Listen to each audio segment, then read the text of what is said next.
الحمد لله رب العالمين. اللهم صل وسلم وبارك على رسولك سيدنا محمد وعلى آل سيدنا ومولانا محمد. അർഹമുർറാഹിമായ മാലിക്കുൽ മുലൂക്കായ അല്ലാഹുവേ, ഞങ്ങൾ നീ ഈമാനോടെ ജീവിപ്പിച്ച് ഈമാനോടെ നീ മരിപ്പിക്കണേ റഹ്മാനെ. അല്ലാഹുവേ, ഞങ്ങളുടെ രോഗങ്ങൾ നീ ശിഫയാക്കണേ റഹ്മാനെ. നമുക്കെല്ലാവർക്കും നീ ആഫിയത്തുള്ള ദീർഘായുസ് തന്ന് അനുഗ്രഹിക്കണേ അല്ലാ. ആമീൻ യാ റബ്ബൽ ആലമീൻ. മുഅ്മിനീങ്ങളെ, ഇൻഷാ അല്ലാഹ് ഈ വർഷത്തെ ക്ലാസ് 1-2 ക്ലാസ്സിക്കും പിന്നെ നമുക്ക് പഴയ ക്ലാസ്സിൽ നിന്ന് തുടങ്ങാം. നബി സല്ലല്ലാഹു അലൈഹി വസല്ലമ തങ്ങ ഖദീജ ഉമ്മയുടെ മംഗിലാവിടെ വിഷയമായിട്ടിട്ട് അത് കഴിഞ്ഞെങ്കിൽ പിന്നെ തുടങ്ങുന്നത് നബി സല്ലല്ലാഹു അലൈഹി വസല്ലമ തങ്ങൾക്ക് നുബുവത്ത് കിട്ടുന്നത്. നബി സല്ലല്ലാഹു അലൈഹി വസല്ലമ തങ്ങളെ 40-ാമത്തെ വയസ്സ് റസൂലുള്ളാഹി സ്വല്ലല്ലാഹു അലൈഹി വസല്ലമ തങ്ങൾക്ക് നുബുവത്ത് കിട്ടുന്ന വിഷയം റബ്ബ് തൗഫീഖ് ചെയ്ത് പണ്ട് വർഷം ഇൻഷാ അല്ലാഹ് ഇതോട് ബാക്കിയുണ്ടെങ്കിൽ 1-2 ക്ലാസ് ഇൻഷാ അല്ലാഹ് നബി സല്ലല്ലാഹു അലൈഹി വസല്ലമ തങ്ങൾക്കുള്ള മദ്ഹ്. ഇന്നലെ ചൊന്നുവെച്ച വിഷയം നബി സല്ലല്ലാഹു അലൈഹി വസല്ലമ തങ്ങളും മൈസറും ഷാമിലേക്ക് ഖദീജ ഉമ്മൻ്റെ ചരക്കുമായിട്ട് പോയ വിഷയം. അതേപോലെ ഖദീജ ഉമ്മൻ്റെ ചരക്ക് വേറെ ആളും കൊണ്ടുപോയുള്ളാറ്. ഇങ്ങനെ വേറെ വേറെ ആൾമാരെ കയ്യിൽ കൊടുത്തു. ഒരു സംഘം ഇങ്ങായിട്ടിരിക്കുന്നത് നബി സല്ലല്ലാഹു അലൈഹി വസല്ലമ തങ്ങളും മൈസറും. അങ്ങനെ മൈസർ ഒരുപാട് അത്ഭുതങ്ങൾ കണ്ടു. കച്ചവടത്തിൽ എല്ലാ ട്രിപ്പിലും കിട്ടുമ്പോഴല്ല, ഡബിൾ ലാഭമായിട്ടിക്കിട് എല്ലാ സംഘത്തിലും കിട്ടണം കാട്ടി യാറെ നബി സല്ലല്ലാഹു അലൈഹി വസല്ലമ തങ്ങൾ പോയോ ആ ടീമുമായിട്ടിക്കിട് യാറെ ലാഭം കിട്ടിയോ.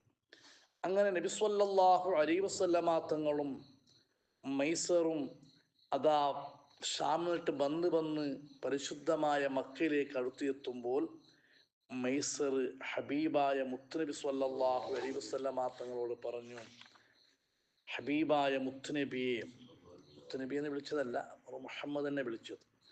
നബി സല്ലല്ലാഹു അലൈഹി വസല്ലമ തങ്ങളോട് പറഞ്ഞു, അജ്ജിൽ ഇലാ ഖദീജത വബശ്ശിർഹാ ബിർരിബ്ഹിൽ കസീർ. നിങ്ങൾ വേഗ പോറൂ, എല്ലാരെക്കാട്ടും മുന്നോളൂ, നീ എന്താക്കൂ ഖദീജ ഉമ്മറ മുട്ടണെങ്കിൽ പോറൂ, പോയി നിങ്ങൾ ചൊല്ലണു ചമ്മ ലാഭം കിട്ടിനി, ധാരാളം ലാഭം ലഭിച്ച സന്തോഷം ഖദീജ ഉമ്മയോട് നിങ്ങൾ അറിയിക്കൂ എന്ന് മൈസറത്ത് പറഞ്ഞപ്പോൾ ഹബീബായ മുത്തുനബി സ്വല്ലല്ലാഹു അലൈഹി വസല്ലമ തങ്ങൾ ഒട്ടകവുമായിട്ട് എല്ലാരെക്കാട്ടും മുന്നേ മക്കയിലേക്ക് എത്തുകയാണ്. ഖദീജ ഉമ്മർ റളിയല്ലാഹു അൻഹു പോയി ഓരോ സംഘത്തെ നിരീക്ഷിക്കുകയാണ്. കാരണം ബാണിയത്തിന് പോയങ്ങ ബറകുള്ള ടൈമായിട്ട് വേറെ വേറെ ഖദീജ ഉമ്മൻ്റെ ചരക്കുമായിട്ട് പോയങ്ങുള്ളാണ്. അങ്ങനെ ഖദീജ റളിയല്ലാഹു അൻഹ ആ ഔത്തിരെ ആ ഇത് ഔത്തിൽ നിന്നിട്ട് ഇങ്ങനെ നോക്കുമ്പോൾ ഹബീബായ മുത്തുനബി സ്വല്ലല്ലാഹു അലൈഹി വസല്ലമ തങ്ങൾ ഒരു ഒട്ടകത്തിൻ്റെ മേലെ ഇങ്ങനെ വന്നുകൊണ്ടുണ്ട്. ഒട്ടകത്തിൻ്റെ മേലെ വെച്ചിട്ട് യാത്ര ചെയ്യുകയാണ് ഹബീബായ മുത്തുനബി സ്വല്ലല്ലാഹു അലൈഹി വസല്ലമ തങ്ങൾ. അതേ സമയത്ത് ഹബീബായ മുത്തുനബി ഇങ്ങനെ ഒട്ടകത്തിൽ കൂടി യാത്ര ചെയ്യുമ്പോൾ ആ ഒട്ടകത്തിൻ്റെ വളഭാഗത്തും ഇടഭാഗത്തും അതേപോലെ എതിറും പിറവത്തും അതാ മലായിക്കങ്ങൾക്കുള്ള ആ സംഘത്തെ കാണുകയാണ് ഖദീജ ഉമ്മ. ചരിത്രം പറയുകയാണ് നമുക്ക്.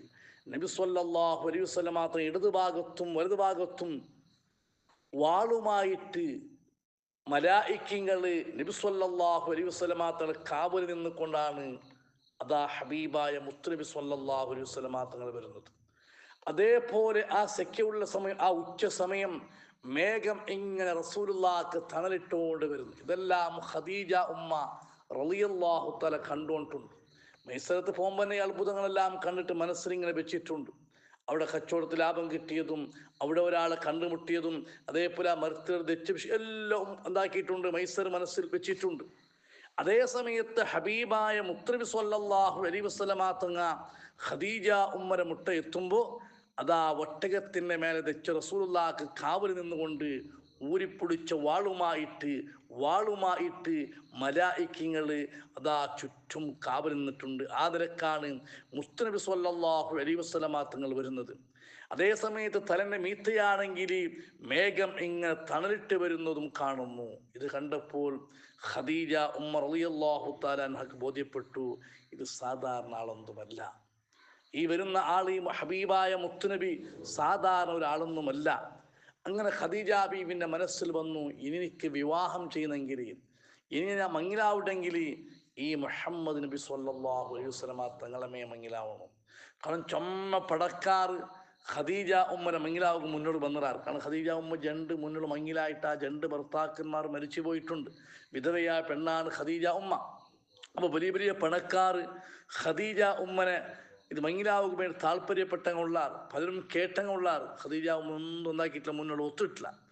ഇപ്പോൾ നബി സ്വല്ലല്ലാഹു അലൈഹി വസല്ലമ തങ്ങളെ ഈ അത്ഭുതങ്ങളെല്ലാം കണ്ടപ്പോൾ ഖദീജ ഉമ്മയുടെ മനസ്സിൽ വന്നു, ഞാൻ വിവാഹം ഇനി കഴിക്കുന്നുണ്ടെങ്കിൽ മങ്ങിലാവുടെങ്കിൽ അത് ഈ ഹബീബായ മുത്തുനബി സ്വല്ലല്ലാഹു അലൈഹി വസല്ലമ തങ്ങളെയാണ്. കാരണം ആ നിലക്കുള്ള അത്ഭുതങ്ങളെല്ലാം കണ്ടു. അങ്ങനെ ചുരുക്കി പറഞ്ഞാൽ മൈസറത്തും വന്നിട്ട് എത്തി. ഖദീജ ഉമ്മയുടെ വിവരമെല്ലാം പറഞ്ഞു. പോമ കണ്ട അത്ഭുതങ്ങളും അതേപോലെ ലാഭങ്ങൾ ഇരട്ടി കിട്ടിയതും ആ ബറക്കത്തെല്ലാം മൈസറത്തും എന്തായി ഖദീജ ഉമ്മയോട് പറഞ്ഞു. അപ്പോൾ നബി സ്വല്ലല്ലാഹു അലൈഹി വസല്ലമ തങ്ങൾക്കുള്ള ആ അത്ഭുതങ്ങളും നബി സ്വല്ലല്ലാഹു അലൈഹി വസല്ലമ തങ്ങളുടെ ബറക്കത്തുകളും അതേപോലെ ഇതെല്ലാം കണ്ടപ്പോൾ വിവാഹത്തിനുള്ള ഒരു ആഗ്രഹം ഖദീജ ഉമ്മക്ക് വന്നു. അങ്ങനെ ഒരുപാട് വിഷയങ്ങൾ ഇടയ്ക്ക് പറയാനുണ്ട്. അങ്ങനെ ഖദീജ ഉമ്മ വിവാഹം കഴിച്ചു. നബി സ്വല്ലല്ലാഹു അലൈഹി വസല്ലമ തങ്ങളുടെ കുടുംബങ്ങളുമായിട്ട് വിവാഹാലോചന നടത്തി. അതേപോലെ ഖദീജ ഉമ്മയുടെ കുടുംബവുമായിട്ട് രണ്ട് കുടുംബങ്ങളും ചേർന്നു. അപ്പോൾ ഹബീബായ മുത്തുന് പറഞ്ഞു, ഞാൻ മിസ്കീനാണ്, ഞാൻ ഫക്കീറാണ്, ഞാൻ കോടീശ്വരത്തിയായ ഖദീജ ഉമ്മയെ ഞാൻ എങ്ങനെ കല്യാണം കഴിക്കും? അതൊന്നും വേണ്ട എന്ന് ഖദീജ ഉമ്മയുടെ ഭാഗത്ത് പറഞ്ഞു. അങ്ങനെ അവസാനം നബി സ്വല്ലല്ലാഹു അലൈഹി വസല്ലമ തങ്ങളും ഖദീജ ഉമ്മയുടെയും വിവാഹം മങ്ങില നടന്നു. അങ്ങനെ മങ്ങിലായപ്പോൾ മക്കൾക്കാർക്ക് വലിയൊരു ഹസദ്. എന്ത് ഹസദ്? ഈ ഒന്നും ഇല്ലാത്തോ യത്തീമായി ഫക്കീറായി മിസ്കീനായി ആടുമേച്ചിട്ട് ജീവിച്ച ഈ മുഹമ്മദിനെയാണോ കോടീശ്വരത്തിയായ പണക്കാർത്തിയായ ഞങ്ങൾ റായത്തു ഖദീജ ഉമ്മ മങ്ങിലായോ ചെന്നിട്ടു തമാസാക്ക തുടങ്ങിയാൽ ആര്? റസൂലുള്ളാഹി. ഇന്ന മുഹമ്മദൻ ഫഖീറുൻ ഖദ് തസവ്വജ ബിഅഗ്ന നിസാഇ ഫകൈഫ റളിയത് ഖദീജതു ബിഫഖ്രിഹി. ദാ മക്കക്കാർ പറയാൻ തുടങ്ങി, ഇന്ന മുഹമ്മദൻ സ്വല്ലല്ലാഹു അലൈഹി വസല്ലം ഫഖീറുൻ, മുഹമ്മദ് ഫഖീറാണ്. ദാരിദ്ര്യമുള്ള മുഹമ്മദ് നബിയെയാണോ ഈ ഖദീജ ഇഷ്ടപ്പെട്ടത്? ഈ ഖദീജക്ക് വലിയ വലിയ പണക്കാരാകുന്ന വലിയ വലിയ കുടുംബങ്ങൾക്കുള്ള മക്കളുണ്ടായിട്ടില്ലേ? എന്തിനാണ് ഈ മുഹമ്മദിനെ, ഫഖീറായ മുഹമ്മദിനെ, അതാ മക്കയിൽ വെച്ച് ഏറ്റവും വലിയ പണക്കാർത്തിയായ ഖദീജനെ മുഹമ്മദ് കല്യാണം കഴിച്ചത്? ഇത് മുഹമ്മദ് ഫഖീറല്ലേ? ഫകൈഫ റളിയതു ഖദീജതു ബിഫഖ്രിഹി. ഈ ഖദീജ മുഹമ്മദിന്റെ ഫഖീറത്തരം കൊണ്ട്, മുഹമ്മദിന്റെ മിസ്കീൻ തരം കൊണ്ട് എങ്ങനെ അവൾ പൊരുത്തപ്പെട്ടു പോകും? എങ്ങനെയാണ് പൊരുത്തപ്പെട്ട് ജീവിക്കുന്നത്? ദരിദ്രനായ മിസ്കീനായ ഫഖീറായ മുഹമ്മദ് നബിയുമായിട്ട് എങ്ങനെയാണ് ഖദീജ ഒത്തുപോകുന്നത്? കാരണം ഖദീജ വലിയ പണക്കാർത്തിയാണ്, അറിയപ്പെട്ട പണക്കാർത്തിയാണ്, കോടീശ്വരത്തിയാണ്. നൂറുകണക്കിന് ആ ഉമ്മയുടെ സ്വത്ത്, അവളുടെ സ്വത്ത് കച്ചവടം ചെയ്ത് കൊണ്ടുവരാൻ ആളുകളുണ്ട്. അങ്ങനത്തെ ഖദീജ ഒന്നും ഇല്ലാത്ത മുഹമ്മദിനെയാണോ കല്യാണം കഴിച്ചത്? ഇത്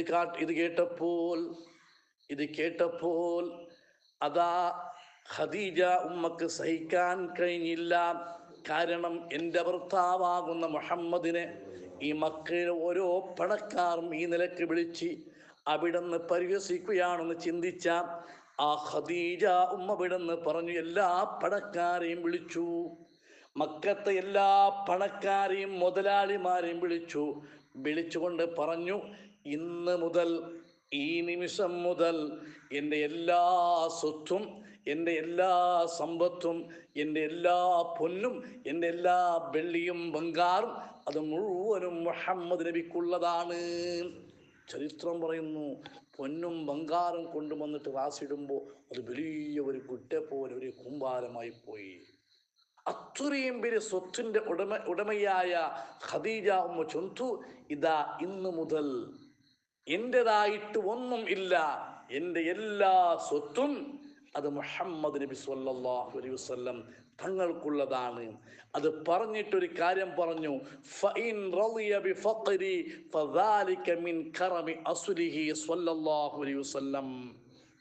അവിടുന്ന് ഖദീജ ഉമ്മ പറഞ്ഞു, ഇനി ഞാനാണ് മിസ്കിൻ, ഇനി ഞാനാണ് ഒന്നുമില്ലാത്തവള്. ഈ ഒന്നും ഇല്ലാത്ത ഒരു ഉറുപ്പിക പോലും ഇല്ലാത്ത മിസ്കീനായ എന്നെ ഇഷ്ടപ്പെടുന്നെങ്കിൽ മുഹമ്മദിലേക്ക് വെച്ചോളാം. അത് മുഹമ്മദിന്റെ ഔദാര്യമാണ്. ഇന്ന് ഏറ്റവും വലിയ പണക്കാരൻ മുഹമ്മദാണ്, ഏറ്റവും മിസ്കീനത്യായ പെണ്ണാണ് ഞാൻ. ഇനി വേണമെങ്കിൽ ആ മുഹമ്മദിലേക്ക് ഇഷ്ടമുണ്ടെങ്കിൽ എന്നെ വെച്ചോളാം. അത് മുഹമ്മദ് നബി സ്വല്ലല്ലാഹു അലൈഹി വസല്ലമ തങ്ങളുടെ ഔദാര്യമാണ്. അപ്പോഴാണ് മക്കക്കാർക്ക് സുബ്ഹാനല്ലാഹ് പറയണം, അസീ പിന്നെയും കൂടി പോയി റസൂലുള്ളാഹിനോട്. പിന്നെ അവർ പറയാൻ തുടങ്ങി, മുഹമ്മദുൻ അംസാ മിൻ അഗ്നാ അഹ്ലി മക്ക വഖദീജത്തു അംസത് മിൻ അഫ്ഖരി അഹ്ലിഹാ. അവർ കേട്ടപ്പോൾ പറഞ്ഞു, ഈ ഖദീജ ഉമ്മയുടെ ഈ പളക്ക കേട്ടപ്പോ ആ അസൂയാരിക്കള്, ആ നിസാരമാക്കിയ ആൾമാർ, നബി സ്വല്ലല്ലാഹു അലൈഹി വസല്ലമ തങ്ങളെ കുറിച്ച് ആ വേണ്ടാത്ത ചൊന്ന ആൾമാർ ചൊല്ലുക തുടങ്ങിയാർ. സുബ്ഹാനല്ലാഹ്, അങ്ങനെ അസൂയ മൂത്തിട്ട് ചരിത്രം പറയുന്നവർ മലക്കം മറിഞ്ഞു പോയി.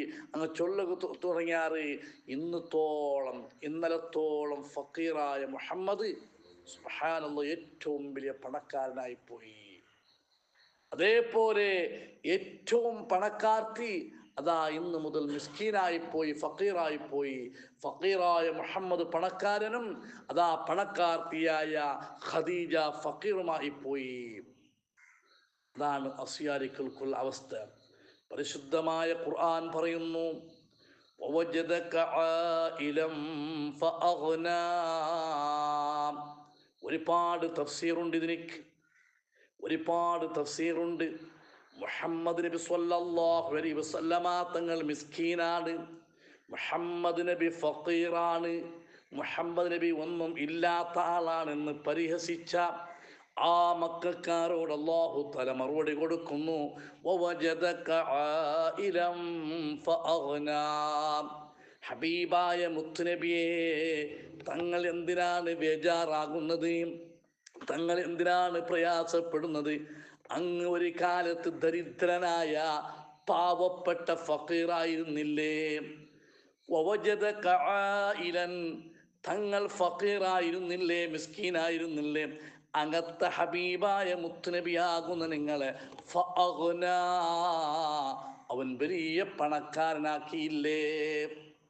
റസൂലുള്ളാഹിനെ സമാധാനിപ്പിച്ചുകൊണ്ട് പരിഹസിച്ച ആളെ മുമ്പിന്, ഹബീബായ മുത്തുനബിനെ പരിഹസിച്ചുകൊണ്ട് അവിടുന്ന് പരിഹസിച്ച ആ മക്കക്കാരെ മുമ്പിന് പിൽക്കാലത്ത് നുബുവത്ത് കിട്ടിയിട്ട് നബിയായതിൻ്റെ ശേഷം റസൂലുള്ളാഹിനോട് പറയുന്നു, മുത്തുനബിയെ, അങ്ങ് ദരിദ്രനാണ്, ഫഖീറാണ്, മിസ്കീനാണെന്ന് അവർ പരിഹസിച്ചപ്പോൾ അതാ തങ്ങളെ ഞങ്ങൾ സമാധാനപ്പെടുത്തിക്കൊണ്ട് ഫഅഗ്നാ, ഏറ്റവും വലിയ പണക്കാരനാക്കിയില്ലേ?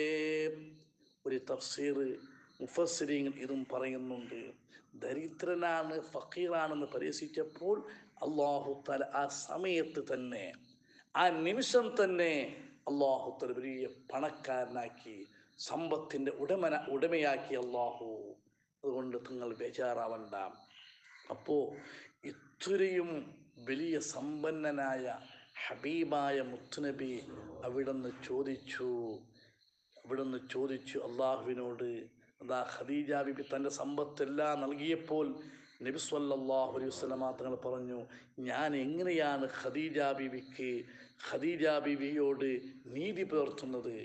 ഇത്രയും വലിയ സമ്പത്ത് എൻ്റെ മേലെ രജിസ്റ്റർ ചെയ്ത ഈ ഭാര്യയാകുന്ന ഖദീജയോട് ഞാൻ എങ്ങനെയാണ് നീതി കാണിക്കുന്നത്? ഇത്രയും വലിയ നിഅമത്തിൽ എനിക്ക് തന്നത്, ഇതിനൊക്കെ പകരം ഞാൻ എന്താണ് കൊടുക്കുന്നത്? അത് എന്നെ കൊണ്ട് കൊടുക്കാൻ കഴിയുമോ?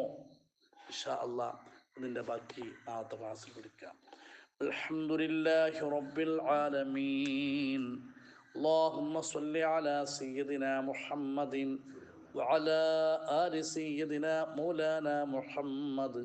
അർഹമുർറാഹിമായ അല്ലാഹ്, പരിശുദ്ധമായ റബീഉൽ അവ്വൽ മാസത്തിൽ നിന്റെ ഹബീബായ മുത്തുനബിനെ സ്നേഹിച്ചുകൊണ്ട് പിരിസം വെച്ച് അവിടുത്തെ ജീവിത ചരിത്രം പറഞ്ഞ മജ്‌ലിസാണ് അല്ലാഹ്. ഇത് അവസാനിപ്പിക്കല്ല റഹ്മാനെ. ജീവിതത്തിൽ ഒരുപാട് തവണ പരിശുദ്ധമായ റബീഉൽ അവ്വൽ മാസത്തെ ബഹുമാനിക്കാനും ഹബീബായ മുത്തുനബി സ്വല്ലല്ലാഹു അലൈഹി വസല്ലമ തങ്ങളുടെ മദ്ഹുകൾ പാടാനും പഠിക്കാനും പഠിപ്പിക്കുവാനും ചൊല്ലുവാൻ ഞങ്ങൾക്ക് നീ ഭാഗ്യം തരണം അല്ലാഹ്. ജീവിതത്തിൽ ഒരുപാട് റബീഉൽ അവ്വൽ മാസത്തെ സ്വാഗതം ചെയ്യാൻ ഹബീബായ മുത്തുനബി സ്വല്ലല്ലാഹു അലൈഹി വസല്ലമ തങ്ങൾക്കുള്ള മദ്ഹുകൾ പാടാൻ അവിടുത്തെ മേലെ സ്വലാത്തുകൾ ചൊല്ലാൻ ഞങ്ങൾക്ക് നീ ഭാഗ്യം തരണം അല്ലാഹ്. ഹബീബായ മുത്തുനബി സ്വല്ലല്ലാഹു അലൈഹി വസല്ലം തങ്ങളെ ബറക്കത്ത് കൊണ്ട് ഞങ്ങൾ ദിവസങ്ങളെ നീ പുറത്തു താ അല്ലാ. ഞങ്ങളെ ഹലാലായ ഉദ്ദേശം നീ പൂർത്തിയാക്കണേ അല്ലാ. ഞങ്ങളെ ബിസിനസ്, ഞങ്ങളെ ബാണ്ട് നീ ബറക്കത്ത് ചെയ്യണേ അല്ലാ. ലാഭങ്ങൾ നീ ഏറ്റി തരണേ അല്ലാ. ഞങ്ങളെ കടങ്ങളെല്ലാം തീർക്കണേ അല്ലാ. അവസാനം മരിക്കുമ്പോൾ ലാ ഇലാഹ ഇല്ലല്ലാഹ് എന്ന ഷഹാദത്ത് കലിമ ചൊല്ലി മരിക്കാനുള്ള തൗഫീഖ് ഞങ്ങൾക്ക് നീ നൽകണേ അല്ലാ. برحمتك يا أرحم الراحمين. وصلى